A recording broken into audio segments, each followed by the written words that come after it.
Hello. Christina, hello. Hi, Rupert. Hi. Thank you for taking my question. And I need to say thank you for this retreat because it just feels so beautiful. I don't know, it feels a lot less intellectual this time for me and a lot more heart opening. Yeah. Good. Nice to see you again. You might have already answered my question in with other people, but I'll just ask it maybe in my way. So I was speaking to another friend who is into this kind of thing and talking to them about integration. And they said enlightened people or spiritual teachers are a clear mirror. So anything that's triggered is something that needs to be felt. Whereas with people who trigger us like at work or wherever, it's not a clear mirror. And I didn't fully understand that. Because I know sorry, I was going to say from my own experience, sometimes I feel like there's the space to hold my trauma and someone else's. Other times I feel like someone will project and it's reflect like it doesn't really touch me and it reflects, and then other times I lose myself. So yeah, is that kind of the difference between Yeah. yeah. Okay. Uh, Christina,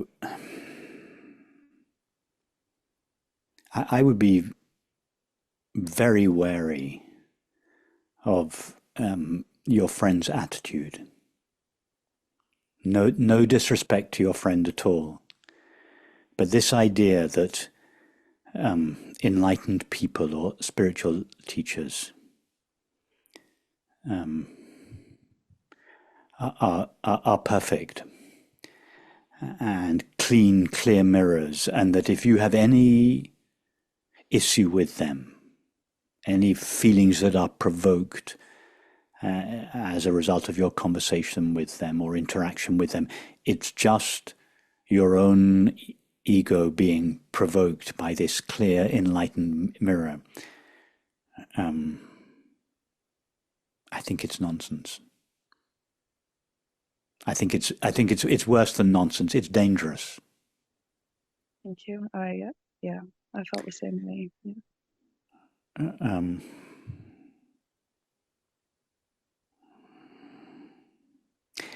Anybody, and I think you know, Christine, you've been around long enough. I never use the term enlightened people or spiritual teachers. God forbid. God forbid that I would ever be considered such. Anybody can trigger us. Anyone can cause a response in us. Now, that response might be an emotional reaction in us, something in us. One of our buttons may have been triggered, an old trauma lurking in the recesses of our heart may have been triggered by something that someone said or did or didn't say or didn't do. And as a result, we may react to it. That would be an emotional reaction. And that can happen with anyone. The so-called enlightened teacher, in large inverted commas, and just our regular friend down the street. That can happen. And so that's one possibility. But also, we can not react emotionally to someone, but we can respond intelligently to them. And our response can come from discrimination. So in this case, our response is not the result of an old trauma in us being triggered, and we are now projecting that trauma onto the other person. Our response is an intelligent response to to something that someone has done that is inappropriate or not fair or not kind or And you should trust your discrimination.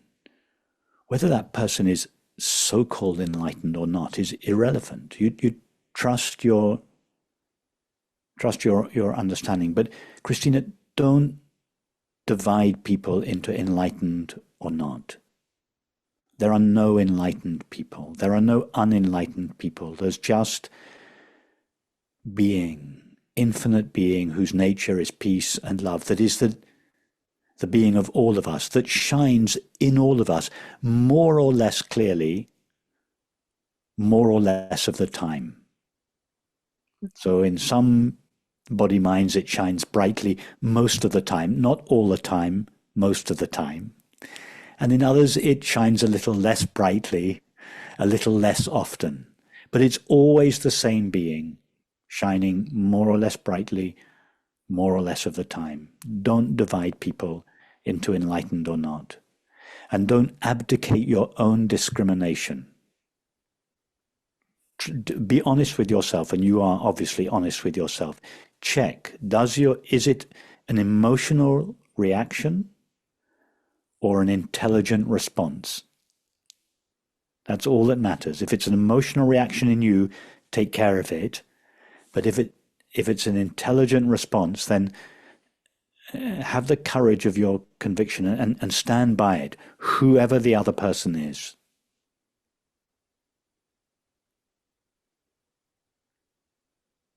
I love your honesty to say not all of the time as well. I feel this, like my body is shaking quite a lot as I'm speaking with you. It's quite overwhelming, so I'll probably listen back to the recording afterwards. But Yes. I do have this tendency to give up something in myself or negate my own heart when I feel this presence from another, because there is clearly something, from you shining. Yes, Christina, we can love and respect another, and the love and respect should be absolutely mutual. There should be no hierarchy in the relationship. There can be mutual love and respect, but that doesn't imply that we give up our own autonomy or our own discrimination. On the contrary, I feel that a good teaching, for want of a better word, it's not really a teaching, but a good teaching should encourage our own autonomy, our own discrimination, our own freedom from the so-called teacher.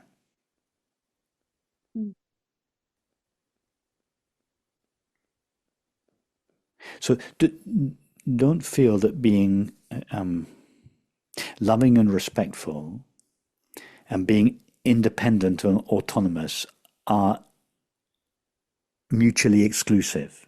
You can be both. You can be free. You can be independent. You can trust your own discrimination. You can be autonomous. And you can still be loving and respectful with people, and they can be equally loving and respectful with you without your giving yourself away or giving up your discrimination.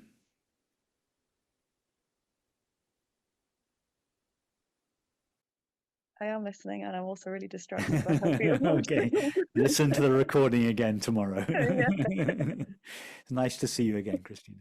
Thank you so much. It's nice to see you too. Thank you.